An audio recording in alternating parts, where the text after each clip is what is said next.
Olá, pessoal do oitavo ano do Colégio Novo Milênio. Pessoal, nós vamos começar hoje na unidade 4 do módulo 3 de vocês, tá? O caderno 3 começa aí a partir da página 398 e a gente vai falar um pouquinho sobre alguns aspectos econômicos e alguns conflitos aí da América do Sul, ok? Aí, no caso, gente, na última aula, né, no último vídeo que nós tivemos, na unidade 3, a gente viu um pouquinho sobre a divisão aí da América do Sul, né? Dividida em América Andina, Platina, as Guianas e o Brasil. Conforme essa regionalização, a gente vai ver aí esses aspectos econômicos e esses conflitos desse continente, tá? Aí aqui ele começa falando um pouquinho a respeito da América Andina. A gente vai ver um pouquinho sobre a economia dessa parte da América do Sul. Aqui diz assim, ó. Quanto à economia, o setor primário representa importante fonte de renda para os países, visto que muitos deles vivem da extração mineral e da agricultura de plantations, heranças do período colonial. Lembrando, gente, que o setor primário, né, são aquelas atividades relacionadas diretamente à natureza, tá? Como a questão da agricultura, a pesca, a pecuária, o extrativismo. Então, são atividades primárias, do setor primário. Aí, essa parte aí do plantation, né, que ele fala herança do período colonial, é que a gente tem como característica principal a questão dos latifúndios, né, que são aquelas grandes propriedades de terra. A gente antigamente tinha a mão de obra escrava, né, hoje em dia é mais a mão de obra escravizada, ou então com baixíssimos salários. E a gente vai ter também aí a questão da monocultura, plantação apenas de uma única cultura com vista para a exportação, tá bom? Aí aqui ele diz assim: a agricultura na maioria dos países é desenvolvida de maneira muito rudimentar. Na agricultura de subsistência, destaca-se a produção de batata e milho. A agricultura de subsistência é a mesma coisa que a agricultura familiar, né? Para abastecer mais a questão do mercado interno e também as próprias famílias que vivem aí da agricultura. Aí aqui diz assim, já os plantations produzem banana, café, cacau e algodão, que no caso aí principalmente para exportação, tá? Aí aqui diz assim, a Colômbia é o maior produtor de café da América Andina, perdendo somente para o Brasil em âmbito mundial. Diferentemente de outros países andinos, o Chile apresenta uma agricultura mais desenvolvida. O país é um grande produtor de uvas que são destinadas à produção de vinho, ok? Então, a gente viu aí a Colômbia como maior produtor de café, né, depois do Brasil, e também o Chile aí como com uma agricultura bem desenvolvida, aí com a produção principalmente de uvas, tá?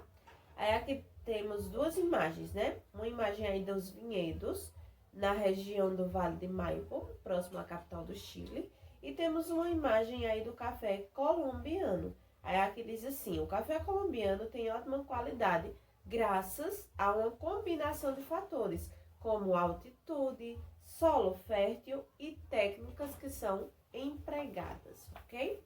Aí aqui, gente, na página 399, temos duas imagens também, e aqui diz assim: cabe destacar ainda que o Peru e o Chile não apresentam a tradicional desigualdade na distribuição de terras encontradas em outros países da América do Sul. O motivo disso é que eles passaram por projetos de reforma agrária. A reforma agrária, gente, o Brasil, né, luta há bastante tempo aí pela questão da reforma agrária, mas aqui a gente ainda tem uma estrutura fundiária, né, muito desigual, tá certo? A gente ainda tem muitas propriedades de terra, né, nas mãos de poucas pessoas, tá? Aí aqui diz assim, o motivo disso é que eles passaram por projetos de reforma agrária cujo objetivo era a melhor distribuição de terras entre a população. Na pecuária, destacam-se os rebanhos bovinos na Colômbia e na Venezuela, a criação de lhamas na Bolívia e de ovinos no Chile e no Peru. A pesca, que é outra atividade do setor primário, né? A pesca é uma atividade econômica muito desenvolvida no Chile e no Peru e importante para compor as exportações dos dois países. Observe a imagem ao lado. Aí a gente tem aí barcos, né, de pesca nas baias de Paracas, no Peru. E temos também aí uma exploração de cobre no Chile. tá? Aí aqui diz assim, ó, quanto à extração mineral, o Chile é o maior produtor de cobre do mundo. A Venezuela tem grandes reservas de petróleo e a Bolívia tem reservas de estanho e gás natural. Observe a imagem ao lado. A gente tem essa imagem aí de exploração de cobre do Chile, né? Aqui no finalzinho ele fala um pouquinho sobre a questão do gás natural na Bolívia, tá?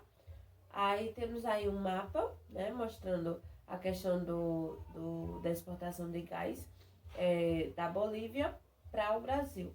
Aqui diz assim, a Bolívia exporta parte de seu gás natural para o Brasil, por meio do gasoduto Brasil-Bolívia, né, que a gente geralmente chama de Gás-Bol, que passa pelos estados de Mato Grosso do Sul, São Paulo, Paraná, Santa Catarina e Rio Grande do Sul. Aí temos aí esse mapa mostrando por onde passa o gasoduto. Aí aqui no finalzinho fala, o desenvolvimento da indústria na região ocorreu tardiamente, após a Segunda Guerra Mundial, concentrando-se em grandes cidades como Lima, Bogotá, Caracas e Santiago. A produção industrial é modesta, restrita ao mercado interno e apresenta falta de tecnologia de capital e de mão de obra qualificada.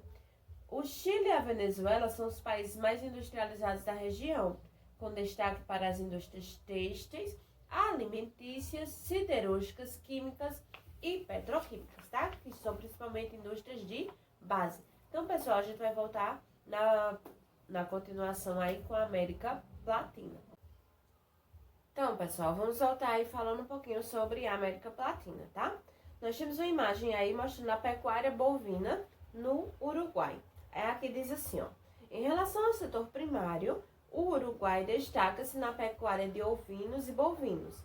Já o Paraguai tem culturas agrícolas de algodão e soja, além da pecuária extensiva de bovinos, conforme a gente vê aí a imagem ao lado, tá? Aí aqui diz assim, a Argentina apresenta regiões geoeconômicas. Então, a gente tem aqui um mapa mostrando a divisão regional, né, da Argentina. Aí temos aí a região dos Pampas, que é essa região aí amarela, né? A região do Chaco, que é essa região aí verdinha. A região da Mesopotâmia, essa região aí rosa. A região de Puna, que é essa região aí cor de laranja. E essa região aí lilás, que é a região da Patagônia. E temos também aí as áreas industriais, né, que estão aí na região dos Pampas, tá? Aí aqui diz assim, ó. A primeira é o Chaco, formada por planície cortada pelo rio Paraguai, com baixa densidade demográfica, pecuária extensiva de bovinos e culturas de milho e algodão. Então, a gente tem aí a prática da agropecuária, né, nessa região aí do Chaco.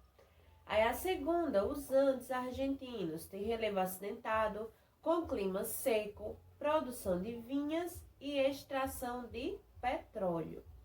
A terceira, a Patagônia, tem clima seco e frio, vegetação de estepes, população mal distribuída no território, pecuária extensiva de ovinos e alta produção de lã.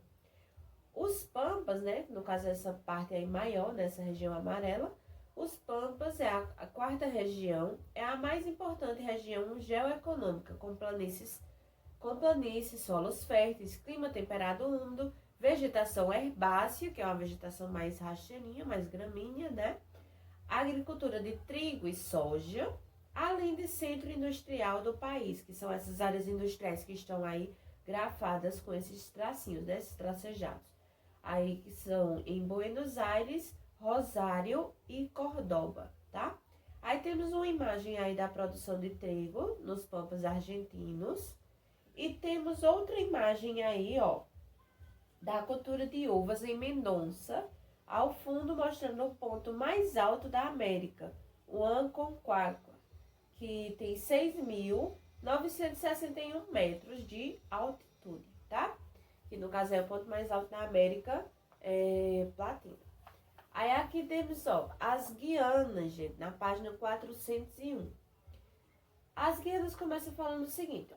A economia é baseada na agricultura e na mineração, com destaque para a produção de cacau, cana-de-açúcar e café, que são principalmente culturas aí de países quentes, né? De países aí próximos à linha do Equador. Aí, quanto à mineração, Suriname é um exportador de ouro, petróleo e bauxita.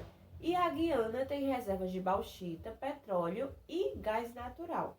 Aí vamos falar um pouquinho sobre os organismos de integração, né? Vamos falar um pouquinho sobre a questão dos blocos econômicos, tá, pessoal?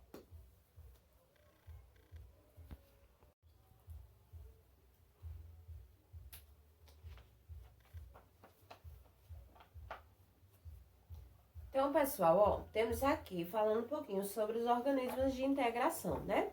O primeiro organismo de integração é o bloco econômico que a gente chama de Mercosul, tá? Que é o bloco econômico aí principal, né, da América do Sul. E no caso aqui tem dizendo o seguinte: Mercosul, criado em 26 de março de 1991, com a assinatura do Tratado de Assunção, o Mercado Comum do Sul. É composto de Argentina, Brasil, Paraguai e Uruguai, ou seja, o Brasil e os 3 países aí da América Latina. O tratado em questão estabeleceu os objetivos do bloco, tais como livre circulação de serviços e bens e fatores produtivos, né? No caso, a gente tem a livre circulação aí de mercadoria, né? E também de serviços. Estabelecimento de uma política comercial comum, a adoção de uma tarifa externa comum com países não pertencentes ao grupo, além dos membros efetivos citados anteriormente, Bolívia, Chile, Colômbia, Equador, Guiana, Peru e Suriname são membros associados. Esses países têm um grau de integração menor que o dos membros efetivos. Em 2012, o bloco ganhou a adesão da Venezuela. Porém, em dezembro de 2016, ela foi suspensa por tempo indeterminado, por causa dos problemas políticos do país, né? A crise política que a Venezuela estava enfrentando. Aí, acusada de ter fraudado as eleições, impondo um regime ditatorial, isso fere a cláusula democrática do bloco econômico. Os problemas políticos também ocasionaram a saída do Paraguai do bloco em 2012, uma vez que o presidente Fernando Lugo foi retirado do poder pelo Senado, ferindo a democracia do país. Depois de ter realizado eleições democráticas em 2013, o Paraguai retornou ao bloco. Assim como outros blocos econômicos mundiais, o Mercosul também deseja ampliar sua atuação com o objetivo de fortalecer a economia e a política entre os países pertencentes ao bloco. Aí nós temos 2 imagens aí, né? A primeira mostrando aí os chefes de Estado na cúpula do Mercosul, né? O representante de cada país, né? O presidente de cada país, realizado em 2017 na cidade de Mendoza, na Argentina. E a segunda imagem nós temos aí a sede do Mercosul, que fica lá em Montevidéu, capital do Uruguai. Pessoal, o Mercosul, né, é um bloco econômico que foi criado em 1991 e ele foi criado aí, no caso, antes de ser criado o NAFTA, que é o bloco econômico aí que tem como integrantes os Estados Unidos, o Canadá e o México. E antes desses 2 blocos, né, a gente tinha aí, no caso, um processo de integração que era para ter sido feito, que era para integrar todos os países da América. Porém, o Brasil não quis, né? O Brasil recusou. Então, por isso que foi criado aí o Mercosul em 1991 e depois o NAFTA para os Estados Unidos, Canadá e México em 1992. Aí aqui temos, ó, Comunidade Andina. É um bloco econômico criado em 1969 por Bolívia, Chile, Colômbia, Equador e Peru, por meio do Acordo de Cartagena. Entre os principais objetivos do bloco podem ser destacados aumentar a geração de empregos, ampliar as integrações econômica e política entre os membros, melhorar a condição de vida das populações, ampliar a atuação dos países membros na economia internacional.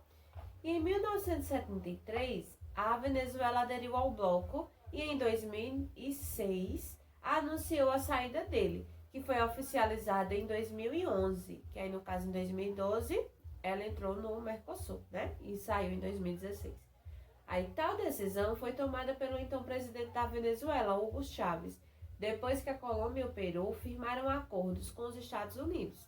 Esse fato, segundo Chaves, traria consequências negativas para as economias dos países membros do bloco. Atualmente, o bloco conta com 4 países membros: Bolívia, Colômbia, Equador e Peru.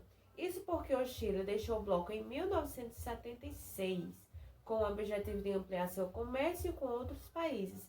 Assim como o Mercosul, a comunidade andina também conta com membros associados, que são Argentina, Brasil, Chile, Paraguai e Uruguai, que fazem parte desse grupo.